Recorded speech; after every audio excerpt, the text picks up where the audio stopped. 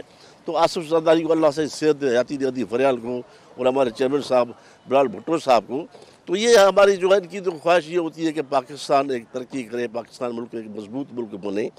بہت شکریہ۔ یہ تھے اسلم عبداللہ صاحب جو کہ بتا رہے تھے کہ عمران خان نے 3.5 سال میں جو وعدے کیے وہ پورے نہیں کیے۔ پیپلز پارٹی کی قیادت نے ان سے جو وعدے کیے ہیں عوامی خدمت۔ بہت شکریہ، آپ نے اپڈیٹ کیا۔